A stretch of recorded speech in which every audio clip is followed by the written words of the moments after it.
Good evening, everyone. I'm joined at the podium by Colonel Jeffrey Noble, Cambridge Police Superintendent Pauline Wells, Detective Lieutenant Donahue of the Massachusetts State Police, and our Chief of Homicide, Adrian Lynch. Before we begin to talk about the specific facts of what happened this afternoon, and I know many of you have been up at the scene, I ask you to take a moment, both you and the viewers, to think about what it is that actually happened today. And to help do that, I'm going to provide an audio from the scene.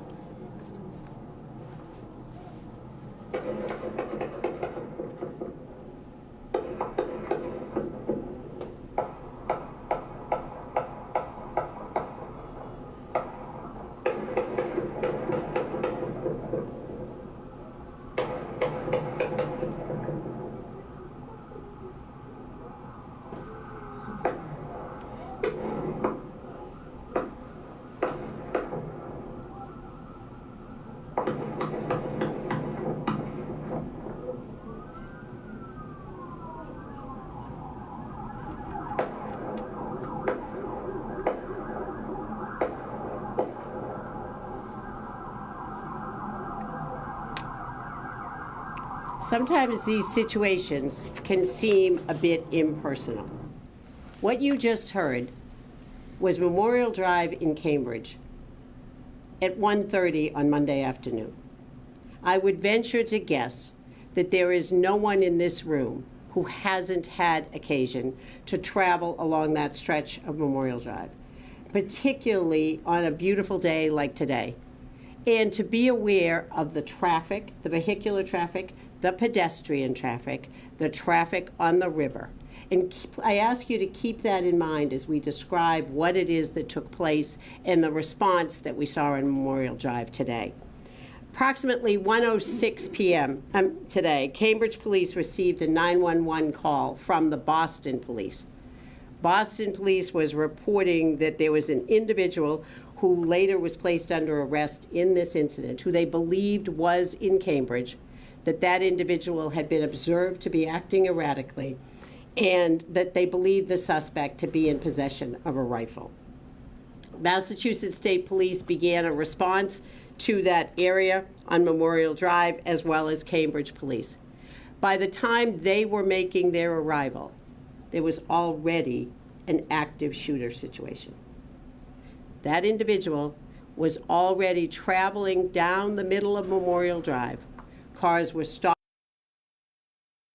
in the possession of that assault-style rifle that had been described, and he was actively firing in an erratic fashion at various vehicles along the road.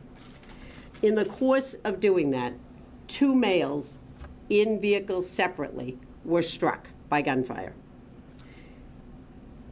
As the state police were arriving, the trooper who was arriving in his cruiser, and a civilian, a former Marine, licensed to carry a firearm, while people were jumping from their cars, scattering in various directions. Remember, they're scattering while people are firing, while this individual is firing erratically. So they don't know where they're going to be safe. When troopers arrived, we discovered some individuals actually under their car, having tried to seek a safe place. The cruiser from which that trooper stepped was himself struck in the front post by a bullet from that gun. Both that trooper and that civilian, rather than going in one direction, went towards the suspect with their weapons to try to end that situation. Both the civilian and the trooper fired their weapons, and that suspect was struck multiple times in the extremities. The suspect was then treated on scene by those same officers who'd been attempting to end the situation. He was transported to a Boston hospital where he is being treated for gunshot wounds to the extremities. Both of those victims from separate cars are in Boston hospitals suffering from life-threatening injuries. That does not begin to address the trauma experienced by everybody who was out there, those individuals on the river, walking, pushing baby carriages, riding by. We know that that weapon had the capacity to have struck people on the other side of that river. There is no reason to suggest that there's any connection between this individual and any of the people who were in any of those cars that were struck. We are very early in this investigation. As you know from being at the scene, they're still processing. That scene stretches over a very long space along Memorial Drive. But we do know this, that a very high number of rounds, in the neighborhood of 50 to 60, were fired in a very short period of time. This incident lasted minutes, thanks to the actions of the trooper and that civilian.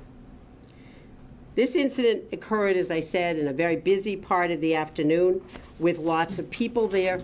Clearly, people's lives were put at risk. The individual who was traveling along with that weapon, who fired those shots, an individual named Tyler Brown. Mr. Brown is in custody at the hospital.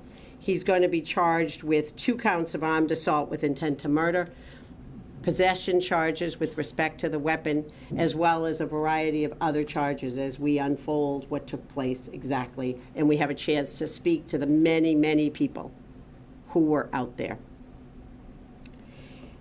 This, in the city of Cambridge, a relatively safe and certainly a vibrant community where people live, work, and travel through, what happened today cannot stand. And it is also important to recognize that this risk that's created by this firing of a gun, where people are nearby, is the subject of a bill that has been filed for the past 4 sessions to create an offense to punish a shooter who acts, as I would suggest to you was the case today, without regard for the risk of seriously bodily injury to another, but who shoots intentionally or recklessly and hereby causes a substantial risk of serious bodily injury. That is a bill we filed for the last 4 sessions. It has not been passed. We will be refiling that bill again this session, because that is the legislation that we need to address this kind of situation. We are asking 2 things at this point, both if there are individuals who may live in that area or may have been perhaps on a boat, in another car. We know that some cars turned around in an attempt to go the other way and get away from the situation, that if they have any video, they contact the Massachusetts State Police to turn over that video. As well, individuals involved in today's incident have asked that their privacy be respected as they attempt to deal with the trauma from what happened. I'm going to, at this point, turn the podium over to Colonel Noble. Thank you, District Attorney. Good evening. I just want to take a moment and commend the incredible bravery that we saw today from the responding law enforcement officers. Today we saw, in a moment of crisis, we saw highly trained, highly prepared troopers and police officers responding to a very dangerous incident. I want to thank them for their service. We also will continue to support the District Attorney's Office through the investigation, and we will be providing any additional resources that the District Attorney and her team needs to complete this investigation. I was also struck by, as we learned about the events today, that although the responding trooper and police officers had a tactical situation that they encountered on coming under fire, the minute that the bullets stopped and the suspect was down, I also want to note that the police officers, the state police as well as the Cambridge police officers, immediately rendered aid and transitioned from providing a tactical response to a medical response to all those involved, including the suspect. Today, the troopers, the responding troopers and the Cambridge police officers responded to and exemplified, and their performance today exemplified the way that they are trained for this moment. Thank you. Thank you, Colonel. Cambridge Police Commissioner Pauline Wells. Hi, thank you for being here this evening. Today's events are something that we never hope to see on the streets of our community. And I also want to recognize the extraordinary response of the police officers along with our partners from the state police who ran toward danger without hesitation.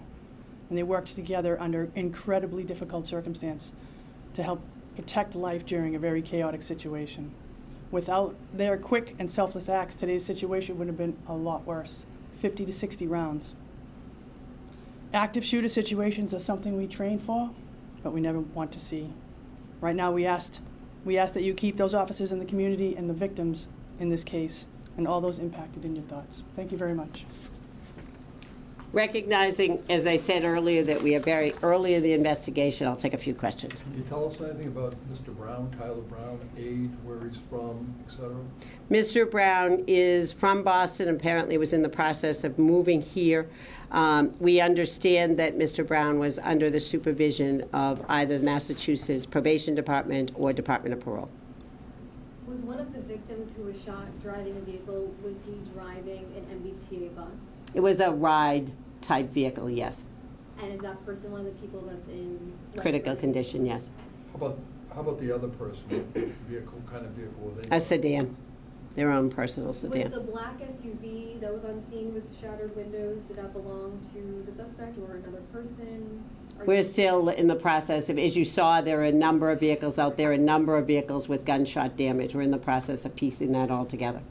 How about the mail truck that was later driven down the road onto Blackstone, but it has a gunshot, a bullet in the front windshield? We're told that it was a close call for a mail carrier that Yes, was driving? that's my understanding. And we'll, in the upcoming days, as we put this together, and ballistics, as you saw, is still out on the scene, we'll begin making some assessments of what vehicles were damaged, what injuries, any other injuries, things like that. Do you know around how many vehicles may have been damaged? I saw at least a dozen out there, including the state police cruiser, which took a gunshot right to the front post of the driver's side door, which entered right through that crease into the door. And as you saw, there was at least several other vehicles, a Lexus, a Jeep, a number of them that were damaged. Do you know if Mr. Brown had been... Wait one second, I'll come right back to you. Somebody over here had a question. It's all good. I was curious. We know that Cambridge police got a heads up just before this happened. Do you know where he came from? Boston police. How long was he walking around with the gun? Did he drive there? Like, how did he get? We're still looking at how he came to be there. It appears that it was relatively quick because the entire incident from when the shooting started to when it was brought to an end is a very short period Do of you have time. a car for him at that scene? We don't know that yet because we haven't, as you saw, there are a number of vehicles out there. People, obviously, in the panic of what was happening, fled and tried to get as far away from that scene. So we are matching people back up with vehicles. That's what they're still in the process of doing out there. Yes? Do you know if Mr. Brown had been involved in an officer-involved shooting in the past? We will address Mr. Brown's criminal record, if any, at the arraignment, but we do know, as I said, that he was under the supervision of probation or parole. Do you know when you might anticipate the arraignment? Tomorrow? I know he's in the hospital. I don't know. I don't know enough about his condition to know whether either he'll be able to be transported or the court will go to the hospital to arraign him. How about the weapon itself? What type of weapon it was? Was able to hold 50 to 60 rounds on its own, et cetera? It's still at the scene. Ballistics is still processing the scene. We do know that to be, just from seeing it, to be an assault-style weapon. Did he obtain the weapon legally? We don't know that. Do you know how many officers responded to the scene between the different agencies, and also how large the actual scene is? The actual scene stretches approximately from the intersection of River and Memorial Drive down past the building owned by Harvard University along the river. So that stretch, however long that is. There were originally the state trooper who was responding. Cambridge was coming, as I understand it, in the other direction. Obviously, as people began to appreciate the magnitude of what had happened, the number of people hurt, the shots fired, agencies continued to respond. So there were originally, that trooper happened to pick up the dispatch and came. Cambridge had gotten the call, so they were in the process of responding. And then that multiplied as people began to understand what had happened. We heard from some witnesses he might have been screaming or yelling something. Do you have any indication he might have been yelling something out either to those officers or people there? If there is lots of noise on, as I'm sure you've seen, there's lots of videos, lots of noise, predominantly the sound of the gunshots. That'll be something we'll be looking at as to whether there are decipherable words over the course of the next few days. When When you said he was shot in the extremities, was that the arms, the legs? That's all the information we got from the hospital, is that he sustained gunshot wounds to the extremities. What type of condition, is he critical, life-threatening, or his condition? He's got those injuries, as I understand it, he is in the intensive care unit. For the MBTA bus driver, are you able to say if that MBTA bus is currently being investigated at Cambridge Hospital? That's the bus involved? If the bus is at Cambridge City Hospital? At Cambridge Hospital? I believe the bus was at Cambridge Hospital at some point. That individual has been transferred to a Boston area hospital. Now, are you able to say if the driver drove himself to the hospital? Or Not at this point, no. The audio clip you played us, was that from a body cam, or was that from a resident, or what was, can you tell us where that audio came from? I think that's a residence, somebody in one of the buildings along Memorial Drive. How important will the video be in terms of trying to put the investigation together? I think, first of all, we have hundreds of witnesses, literally, that will be in the process of being interviewed over the next several days. Obviously, the video, the various videos, as well as other footage, gives us a very clear picture, as does the audio that we've been able to obtain. So this is a situation where there is lots of information about what happened. Can you tell us more about the civilian that stepped up to try to help? You said former Marine, what his name was and what his... We are protecting the privacy of that individual at this point, as he processes, obviously, what happened. And how about the trooper that was also involved? It is not our practice to release the names of troopers in this early stage of the investigation. Where was that civilian when the shooting first took place? I'm sorry? How close to the shooting was that civilian when it started? Was he? All I know is he was in the traffic on Memorial Drive as the individual is alleged to have been walking down essentially the center line. And in the audio, was that the sound of two different types of gunshots from the trooper, the civilian, and from the suspect? That's what it appears, and we'll be doing more work on that audio as well. Just to confirm injuries, you said 2 were shot. Both of those victims were driving at the time. Yes. And they both have serious life. They have life-threatening injuries, and yes. And the suspect is also injured. Yes. Yes. All right. Thank you. Thank you.